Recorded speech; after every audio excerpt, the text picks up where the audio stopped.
I can assure you that what you will observe is a vast wasteland. It is to try and channel it for good. Deny what they think is false, argue what they think is false. You have to have free and uncorrupted communication.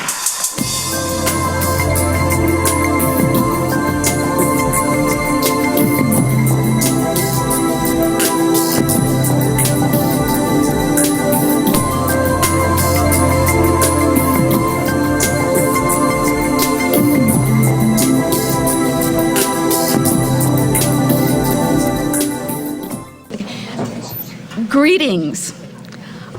I'm Constance Penley, Professor of Film Studies and co-director of the Center for Film, Television, and New Media. My co-director, Ron Rice, is the Arthur Enroot Chair in the Social Effects of Mass Communication, without whom none of this could happen. Welcome to the special event of the Environmental Media Initiative of the Center for Film, Television, and New Media. No other University of California campus, and I believe no other campus in the U.S., has such exceptional strengths in environmental science on the one hand and media and communication studies on the other. From that recognition of UC Santa Barbara's unique set of strengths, environmental scientists and media and communication researchers here at UC Santa Barbara have come together to pursue in research, teaching, and production all of the ways media and the environment interact, influence each other, inhabit each other. I would like to recognize some special guests in the audience. Chancellor and Dylan Yang are here.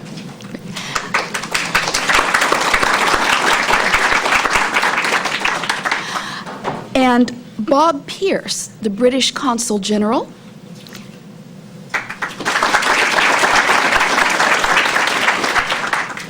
And Andrew Lewis, British Consul General for Trade and Investment.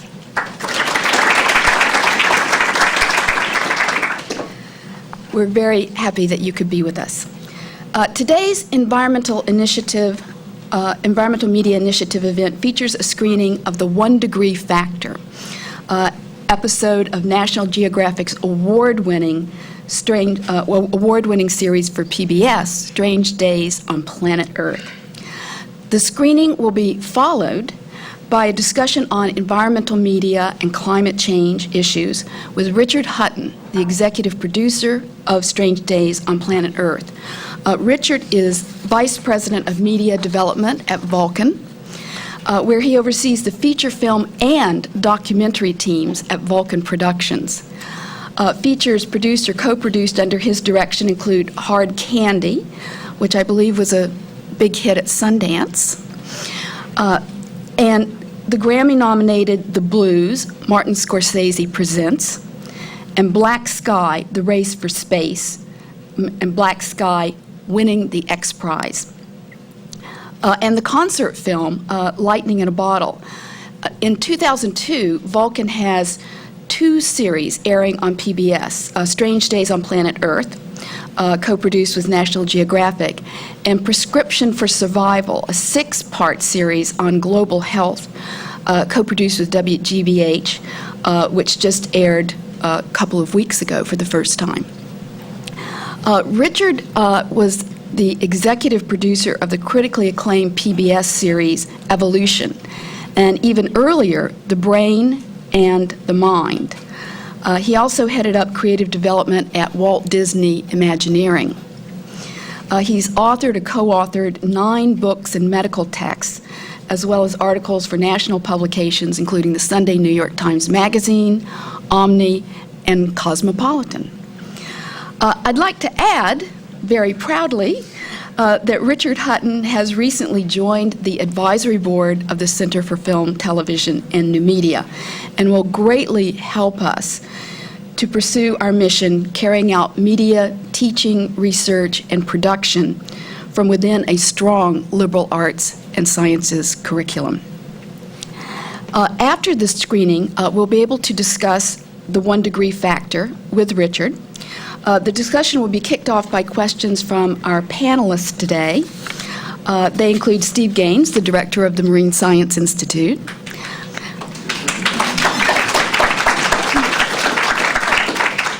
John Milak, acting dean of the Brin School of Environmental Science and Management, and a very special guest, John Ashton, who is Director of Strategic Partnerships of LEAD International and founder and CEO of E3G, which stands for Third Generation Environmentalism. After 4 years as the UK's most senior environmental diplomat, I heard Tony Blair's right-hand person on the environment, John Ashton embarked in October 2002 on a period outside of government, working on a project to train leaders to work collectively and in partnership with others to achieve sustainable development goals. So we're very thrilled to have John Ashton join us today.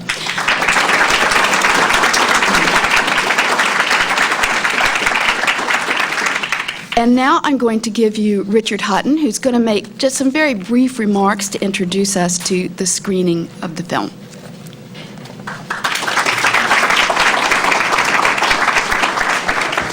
Good afternoon. I think I'm learning very quickly that the first thing I have to do when I get home is when I send my CV to an academic institution to strike the cosmopolitan reference. Oh, you like that? All right, I'll leave it on.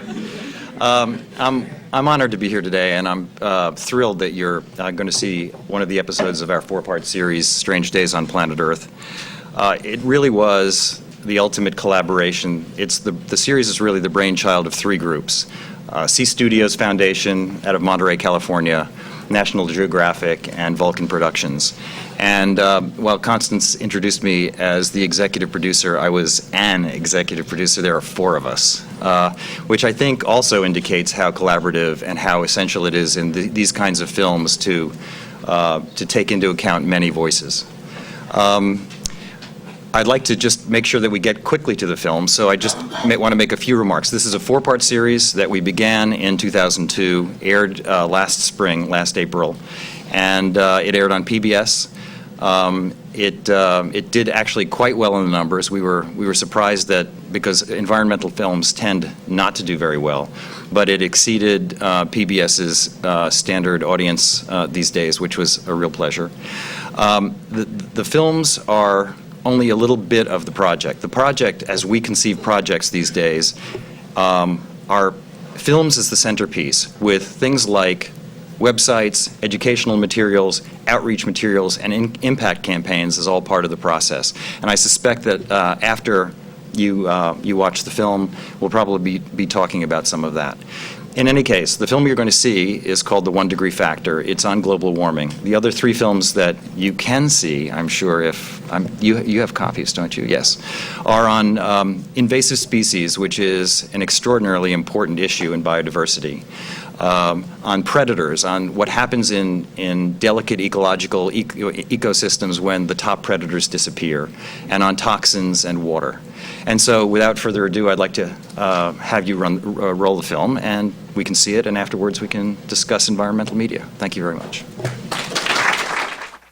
As the moderator, I'm going to take the prerogative of starting off with a big question about environmental media in general. What is the decision-making like when you're making an environmental film, television series, multi-platform project? What's the decision-making that goes into the level and kind and complexity of information you can give to your audience?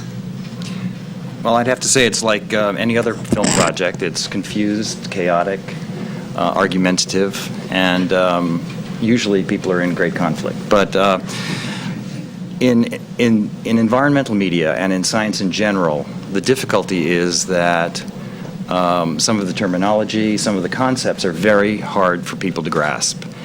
And so one of the things we work very hard on is to try to find a level at which the film will work for the largest audience possible.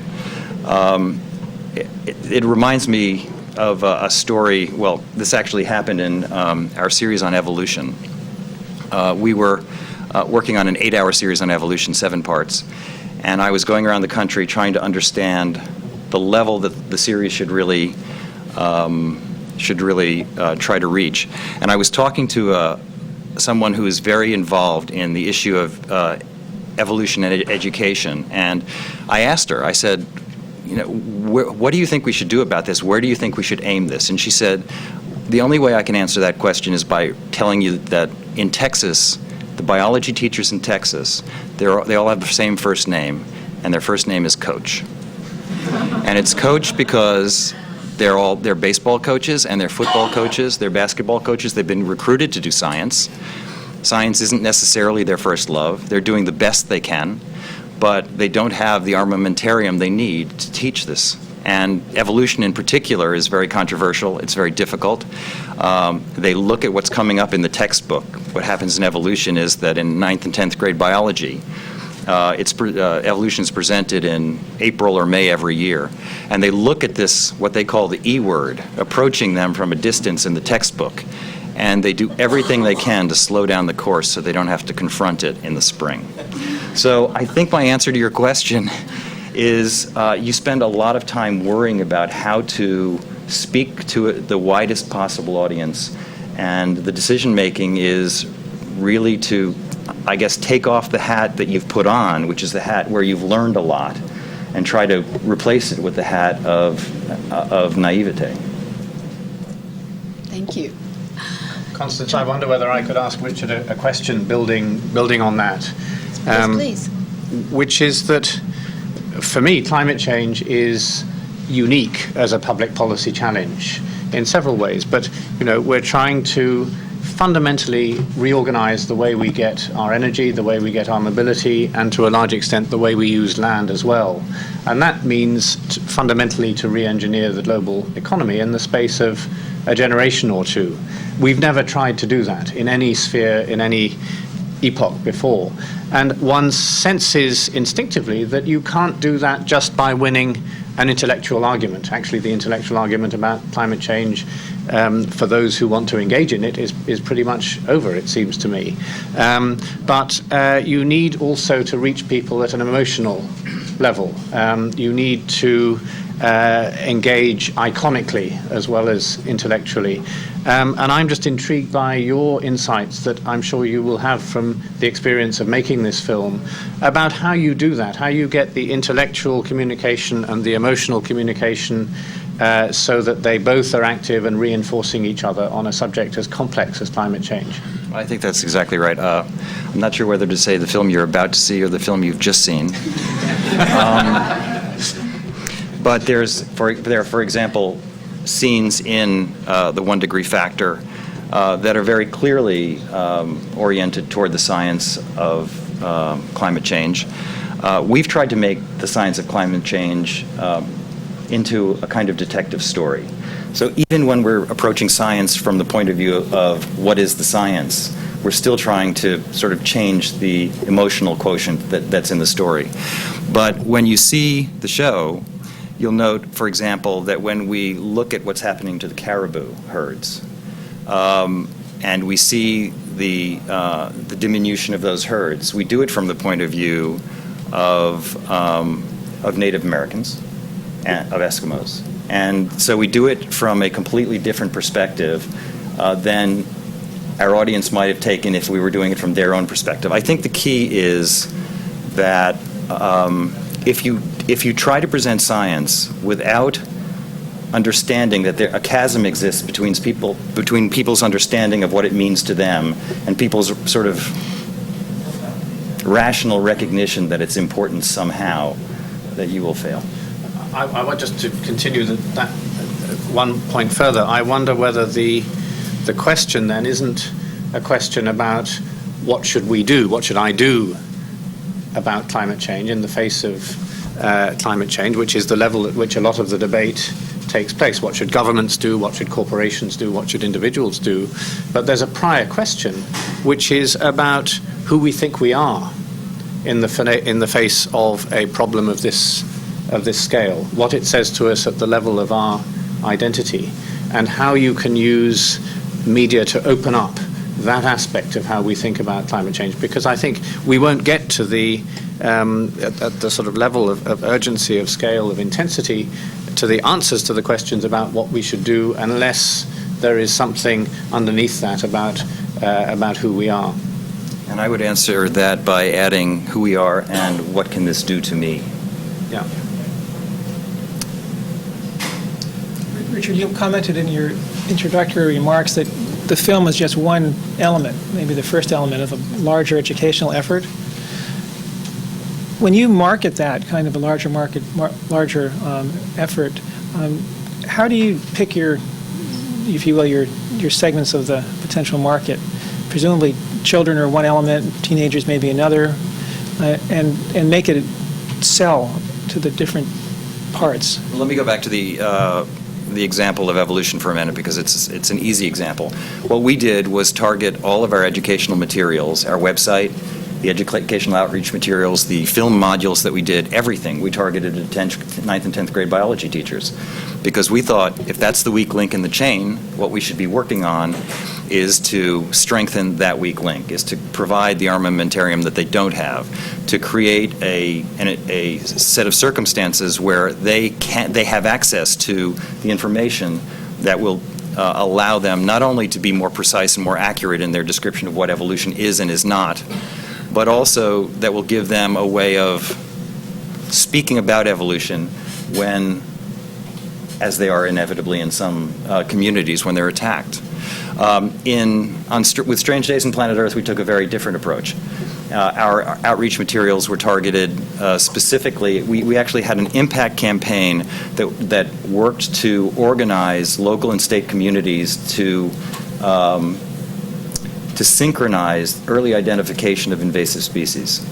And so we put together some task force, a bunch of groups to work out exactly how these communities could work together so that their language was the same, their form of communication was the same.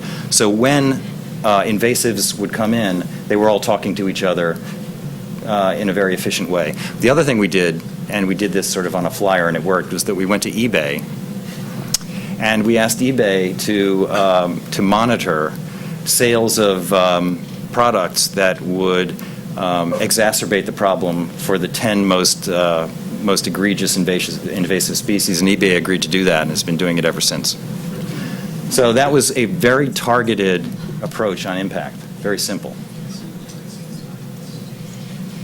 So Richard, one of the most disturbing things about climate change is that it has really broad, pervasive effects on a whole variety of different aspects of the environment and personal life. And one of the interesting parts of the film is a comment that I've heard many times when I've given talks on climate change is, what is it going to do to me personally? And you brought that up in the answer to John's question. And I thought that the caribou sign segment was really good in that sense. But how do you take such a complicated topic and make it personal to such a diverse audience, if that's really what it's going to take to get people to respond to climate change? What do you mean by how? Well, I mean, I think you did a great thing in this movie for a piece of that is going to capture it, but how do we go after a broader range of people to make it really connect to them individually? Well, the sad answer, this is just to be controversial, is if we have a cataclysm, we'll have a ready-made audience. You know, it's very hard to do it. It's very hard to move people who are on the bubble, people who have so many things to worry about, to be concerned about. It's very hard to move them to action. I think that you have to make choices. Maria Wilhelm before was in our lunch was talking about the power of new technology to allow sort of the communal use and transmission of videos among people, among video phones and so on. What I think has happened since the late 70s and early 80s is that there's been a cycle. In the late 70s and early 80s, there were 4 sources for televised media. in the United States, the 3 networks and PBS. And since then, it's fragmented terribly, and that fragmentation has actually created a huge dip in the kinds of audiences that you can get for the kinds of materials that you're talking about. What Maria's talking about is the possibility that that will once again coalesce and that we'll reach critical mass in a completely different way. And I would suggest that instead of looking, although I love doing these high-impact, high-visibility primetime series, that considering continuing these kinds of ways to capture people's attention and then transfer them to the new technology, to pieces of video that can go out and sort of coalesce opinion on a grassroots level might be an interesting way to do it. But I think it's important to understand what your audience is and what the possible audience is. It's not everybody. Lots of people don't care. I think one of the problems is that although we're learning more and more about the already happening and potential direct consequences of climate change, first-order impacts, they paint a fairly fragmented picture for most people. And most of those impacts are happening in fairly remote places. Most people don't live in the polar regions, for example, although that's where some of the most severe impacts are already coming to be felt. And so part of the challenge is how you can weave all of those fragments together in a way which will say something that speaks to the experience of people. And for me, I think that means we need to take both the science and the science policy discourse about the impacts of climate change to a new level. I suspect strongly that the impacts that really matter won't be the direct impacts. What effect will it have on the range of this species or that species? What are the first-order public health impacts? I think that the bigger impacts will arise from the way those stresses interact with some of the other stresses which are already putting strains on social systems, political systems around the world, and which will create over time a kind of atmosphere of unpredictability, of anxiety, which will sow seeds of conflict, which we can already see in some places. Very hard to quantify. You can't do economic modeling on that because the uncertainties are too great. It's just not easy enough to predict. But how do you put that into a kind of a coherent package that will say something to somebody who lives here in Santa Barbara or in Manhattan or wherever they happen to be about what it's going to feel like for them experiencing this story as it unfolds? Yeah, I think that just listening to you speak and listening to that issue of complexity, I think one of the crucial questions is what are the inherent limitations on this particular medium? How much information can you actually get across? What can you actually tell people? Not much. And if the answer is that the only way to tell the story is through making clear a level of indirection and complexity that this will simply sort of create in some stultifying fashion that nobody will then take away, it's a very difficult subject for television to deal with. And it seems to me that unless you take a multimedia approach where we scare people a little bit, we tie them in emotionally on the television side, and we, in essence, catalyze them to get involved in some other way, to go to the website and try the website, to read a book, to read a magazine article, to go out in their backyard to sort of look for invasive species, which actually happens quite frequently. I think it's very dangerous to try to take this medium and try to make it do more than it can do. I think it's probably through the kids that where we're going to be able to see knowledge and behavior change, and that's why I like that all of the projects that you do, and this is something that PBS is consistently good at. Kids' use of PBS websites is quite high. And the programs that you put together, the interactive games on the Strange Days on Planet Earth website, where people can, look, where are there toxins in the home,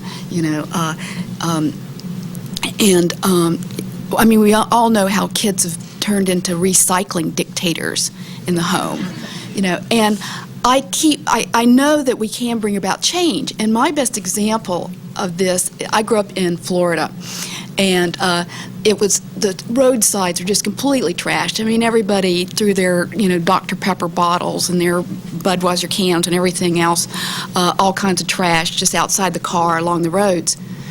And then Lady Bird Johnson started her Beautify America campaign. I remember I was the runner-up in the best anti-littering campaign poster. And and then it seems to me, my memory of this is that overnight, the roads in Florida were pristine. And so that's how it came about. That's how real behavior was changed through this one campaign that largely targeted kids. I think, but I would like, if you don't mind, John, telling talking about what you spoke about earlier, which was what's happening in China. Because we can do a lot with roadsides in America, but the fact of the matter is that there are some urgent things that are going on elsewhere that we're not going to affect through individual effort, and you might want to just talk about that. Well, thank you, Richard. I mean, the underlying point that illustrates, and I'll explain why, is that it's very dangerous to talk about climate change just as a long-term problem. Of course, it is a long-term problem, but it's also an immediate problem. And if we want to emerge a generation from now, for example, with the feeling that we have got on top of the problem, then we need to take some very big decisions right now in the next few years. And China really brings that into focus, because China is building infrastructure faster than any other human society has in human history. In 200,000 years of our history as a species. It's deploying capital faster than any other society has, and it's undergoing many other kinds of change also at a similar scale. That the largest mass migration that has ever taken place is the migration underway now from the countryside to the cities in China. So I'm not saying from that we can all forget about what we have to do in Britain, in Europe, in North America, or anywhere else. On the contrary, I think we need to find a way of engaging with this problem which creates a very strong mutually reinforcing pattern between what is happening in all of our societies, and it needs to include China because of that scale thing. And there are huge opportunities which are being missed at the moment to do that, because one of the features of an economy which is deploying capital rapidly is that it becomes the best place to bring technologies to maturity as quickly as possible and as cheaply as possible. So if we want to bring technologies onto the market here or in Europe, then we have an interest in investing in that process in China as a contribution to that. So that's really my China point. But just to link that to the earlier discussion, and Constance, to juxtapose another childhood memory, if I may, and this is not I don't think it's a direct analogy, but I think it says something important about this issue. I remember when my family first got a television. I was about 6 years old, I think, and there were at that time a series of public service advertisements on British television which told you what to do if somebody dropped an atom bomb on your neighborhood.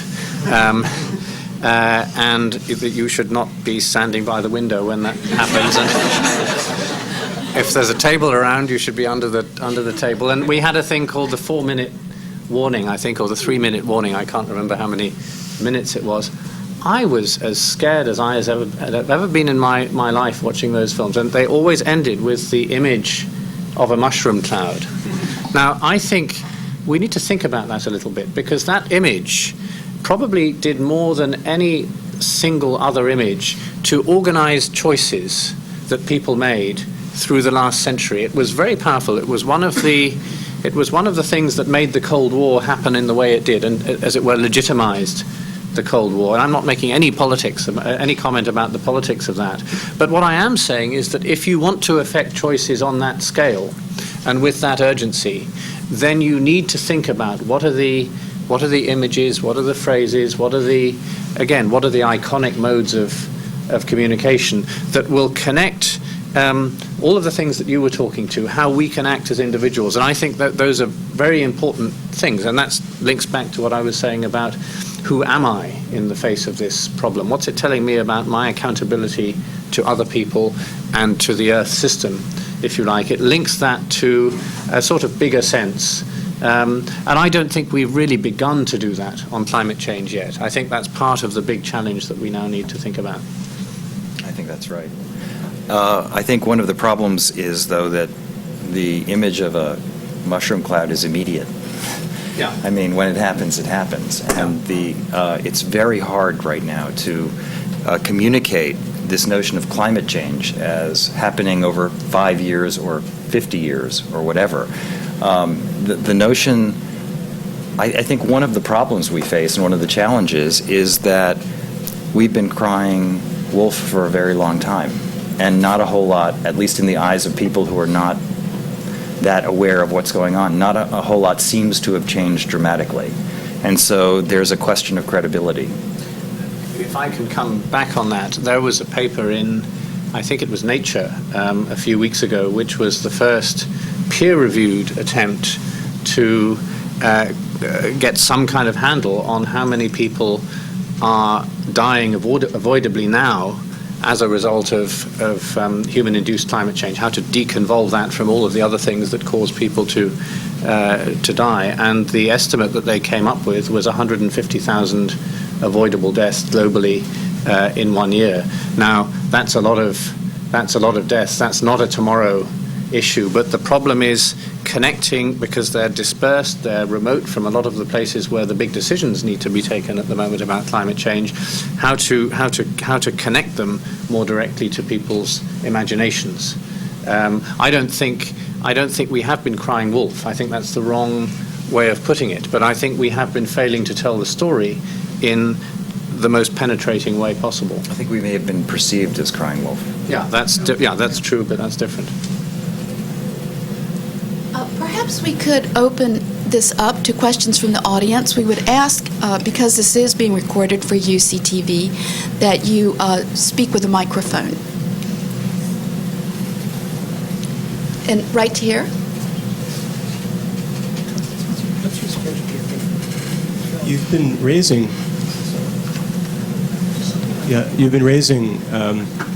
the questions about the audience for these arguments. And really, two different points have been made.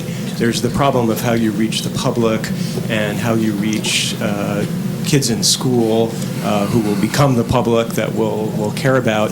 But then it's very clear that the real problem audience here are the policymakers in government. So we probably, have a certain level of awareness in this country about the problems of global warming, but the government doesn't seem to believe that this is a problem. And then you pointed out the example of China, and we know, for years we felt that it was sort of capitalism that didn't care anything about the environment, but we've seen the examples of the Soviet Union and now, China, that they don't really seem to care all that much either in those societies. They want to have their chance to have their 19th century, and they'll worry about pollution, in the 22nd century. So how can the type of communication and media efforts that you're so admirably engaged in influence those policymakers? I mean, because they're the ones presumably who have access to the science, and they don't really seem to care. Is it a question of influencing the public so the public will put pressure or make choices in elections and things like that? Or is there some way that these types of activities could influence those in government who would be making the decisions? Could I just say our guest from the UK has asked that everybody identify yourselves when you speak, because it's just interesting to know, what it is you do, why somebody who's a professor of English and dean of humanities and fine arts, would be asking this kind of policy question. Oh, now we have to answer the question. Yes. Identify yourself. Yeah, exactly. It's interesting. We held we held a reception on Capitol Hill for the series, and it was hosted by Lieberman and McCain. And we had about 200 staffers, I think about 15 congressmen, congresspeople, congresspersons, and senators. I don't think it's not, what we do in that regard is incremental. I think we can sort of keep the pressure on by keeping it in front of their faces. We're an awareness tool for them. That's the best we can do. I would defer to you to talk about the lobbying and the political efforts in that regard, because I think you probably are far more qualified to speak of it than I am. Well, I think I would go a bit beyond what you've just said, because I think that we have to find a way of making it essentially a no-brainer for our leaders to lead on this issue. If they don't lead on this issue, then we will be dealing with a much more unstable climate and a much less livable planet. We have the politicians that we elect, I guess, and I think there's always a danger of putting all of the responsibility on the politicians, so that you don't have to think too much about what you need to do. I think we have to think about how we can make it impossible for the politicians to duck the issue, and that's about the kind of public discourse that we have, and the kind of tools, Richard, that you use are a very powerful part of that public discourse. I think a big piece of this is how we frame the issues, how we conceive of the issues, because in the case of climate, I don't think we've got to the most effective framing yet. A lot of the debate is about the cost of action, the cost of cutting emissions. It's not a very attractive thing for a politician to try and lead people over the barricades saying, I'm going to make sure that you carry a bigger share of a bigger burden.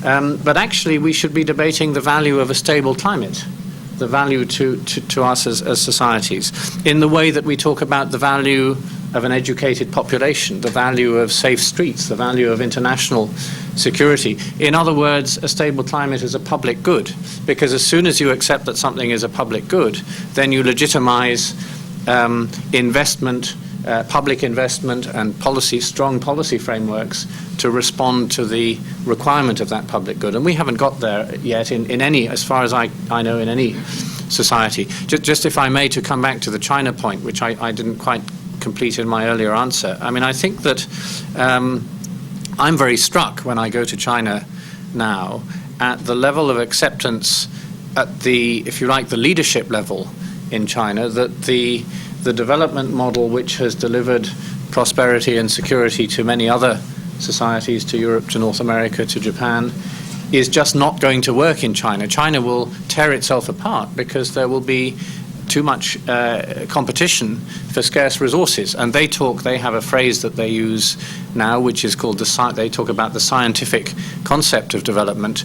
And that means finding a trajectory which has much lower, much more benign, not only environmental, but also social consequences, and therefore becomes much more resource efficient, much more efficient in its use of resources. Now, we all have an interest in helping China to find that path, because one of the main reasons why we have been experiencing $70 a barrel oil, for example, is because of there are other factors as well, but the upward pressure on price arising from China's rapidly growing demand for oil.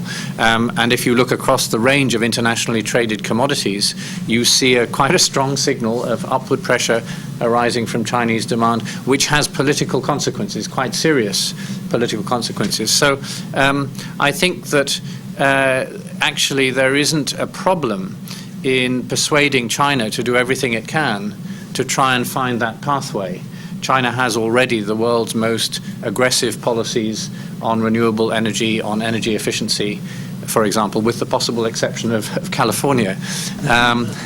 But then that raises the question, what's the conversation between California and China that can enable you both to meet your goals more effectively? And that's part of the political leadership thing as well, I think. Politicians need to be putting those questions on the table and leading people in those directions.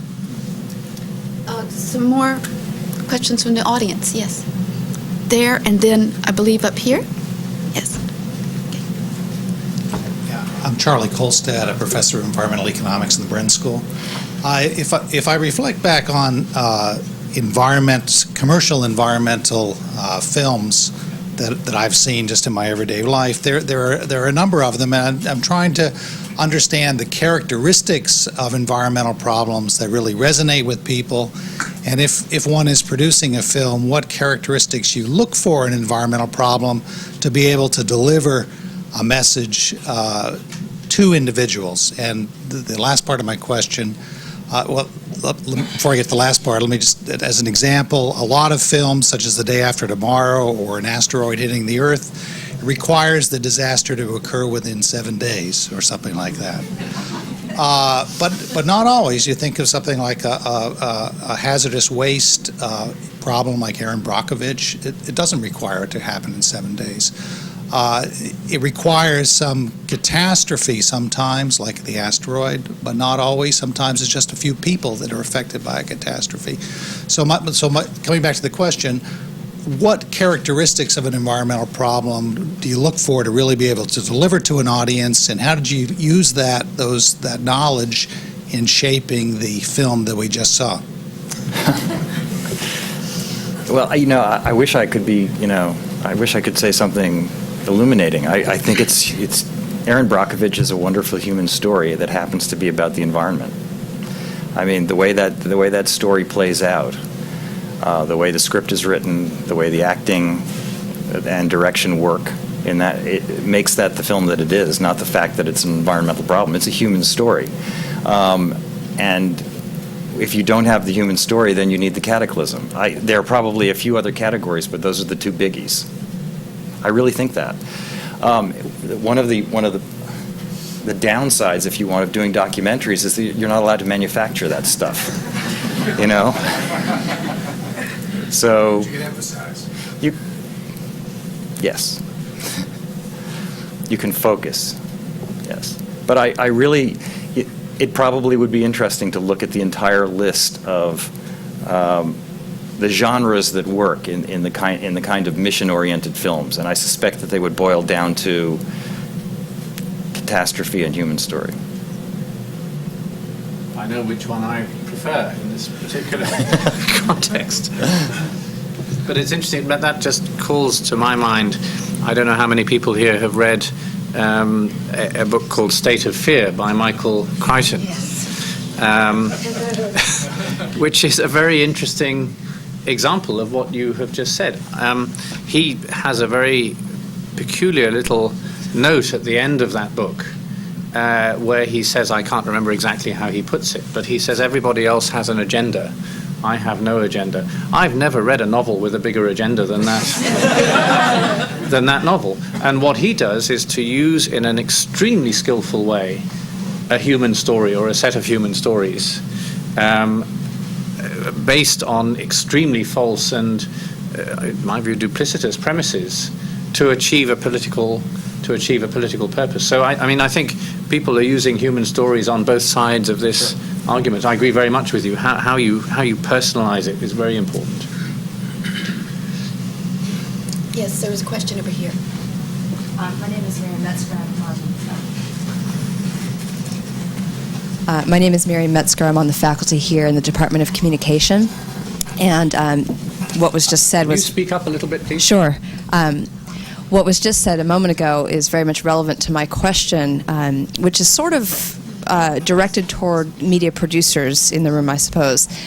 But I think that there's so much that we know and can learn about media that would be relevant, and that's what's so exciting about media, the media environmental connection, because people in the media industry know a lot about how to appeal to audiences, how to do things at an emotional level, how to create messages, how to create visuals, how to create those iconistic images that stick with us our whole lives.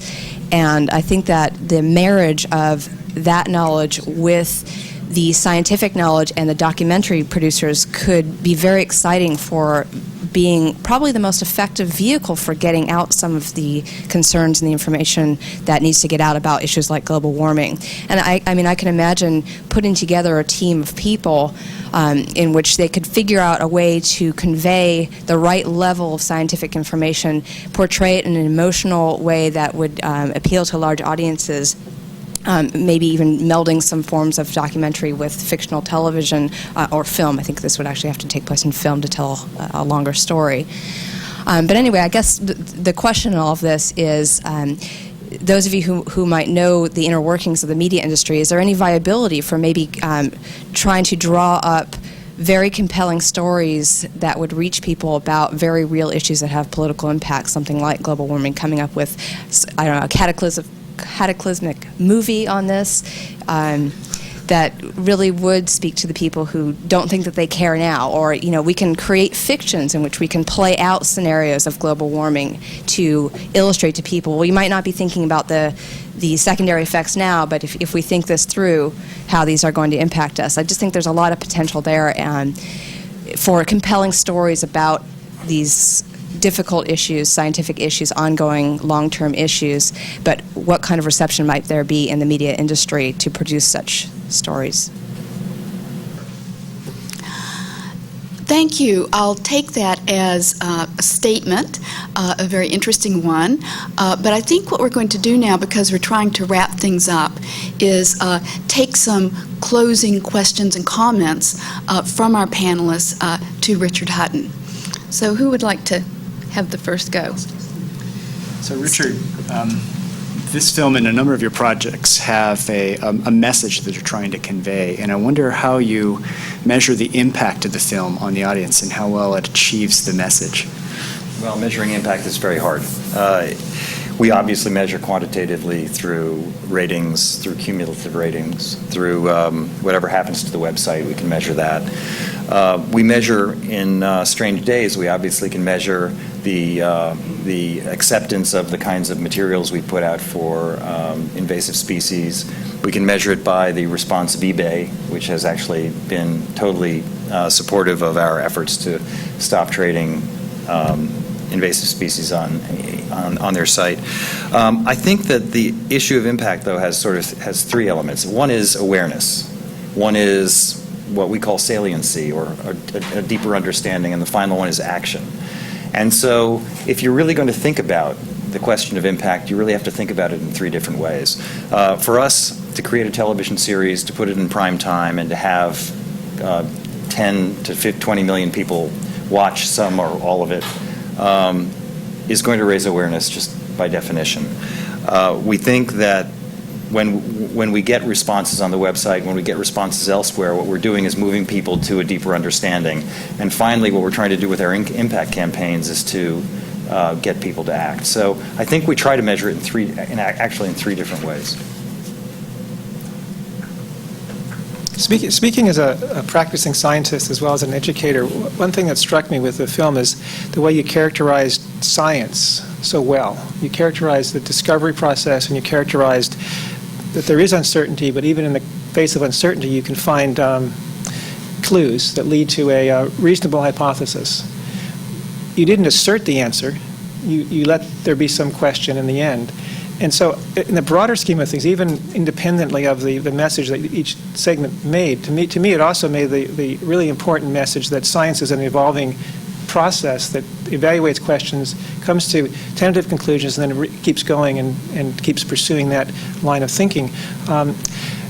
In this particular broader debate about the environment and climate change, of course, science is just one small piece of the action, and changing policy is another bigger piece of that action. But what I see happening is that the scientific process, as John Ashton mentioned earlier, can be twisted, as was done in the Fear Factor, and distorted. And so I guess I'm making more of a comment than a question, but I'm encouraged by the fact that you can so well capture the essence of a way of going about solving problems that science has done so successfully through the last, well, since the Enlightenment, really. And I think that's an important dimension that we as a society have to not lose sight of. That not that science has all the answers, it doesn't. It simply tries to answer questions. Well, I appreciate that. We actually spend a lot of time worrying about that. It's something that I've, in the films that I've done from the brain, which was 1984, especially with evolution, and now, because I think that there's a chasm between where science is now, what science is able to do and capable of doing, and people's understanding of science. And I think the first break is that people don't actually really understand what science is. I think one of the huge debate these days, and in my opinion, the falsely constructed debate between intelligent design and evolutionary theory is largely based on people's ignorance about what the definition of science is and what the practice of science is. So I think it's important to get it right. I just, again, more of a comment than a question, but just following on from that point, I think that it's important that people should understand how much is at stake here. Because if we don't use science to try to understand how the Earth system works and what are the consequences of the perturbations that our decisions are putting on that system, then what do we use? Do we use myth? Do we use faith? Do we use special interest propaganda? There really isn't a more attractive alternative than science. And I sense, coming to this country at the moment, there are people, not just in America, but in highly concentrated form in America, who are engaged in a systematic effort to roll that back, in a sense to turn the clock back to before the Enlightenment. The Enlightenment was the time when we decided that we would use reason based on science as part of our decision-making toolkit. So I think the stakes are very high, because if we can't cling to that, then we're not going to take smart decisions about how to respond to climate change. And I just, perhaps another point, which is that linking back to the earlier discussion about identity, and I think it was a very powerful thing from the film that we have just that we've just seen. We have kind of constructed, not deliberately, but as a kind of emerging consequence of the way we've developed over the last, in sort of postmodern industrial societies, a sense of ourselves which is separate from some of the natural systems that provide the public goods on which we depend, and separate to some extent from each other. If you take "you're either with us or against us" as a kind of political principle, then you're reinforcing that separateness. And I think the film shows how that is always going to be artificial. It shows that we need to try harder to understand the connectedness, the things that link our destinies with the destinies of other people and with the condition of natural systems. And that speaks back to the question of who we are. We can no longer be islands, lots of islands. We in some sense, there is part of us which is outside us, but if it is damaged, then it affects our well-being as well. And right at the end of the little piece on the excellent, very evocative piece on the caribou, the porcupine herd, the narrator made a point about how any biological system has a threshold beyond which it can no longer survive. And I would suggest that comment is equally true about the systems on which we depend, and above all about civilization itself. For me, Katrina was a very powerful metaphor that showed us that the veneer of civilization is actually a lot thinner than we like to think it is. And there are threshold conditions beyond which I don't want to experiment with the single global civilization that is what we live in. Hear, hear. Sorry, it's not a question. It was a comment. Well, I Candace am- looked at. I was giving you a way of assessing the impact, to go back to the earlier on, that it had on me. exactly. That was No, the I train agree of with that. thought I that it appreciate that. unleashed. And I just wanted to comment that I think in Strange Days on Planet Earth, and certainly in the 1 Degree Factor episode, part of the argument that gets made throughout, and it's bound up with the scientific work, is how everything is so interlocking. I mean, that was a thematic that kept coming up in every specific example. That was on purpose.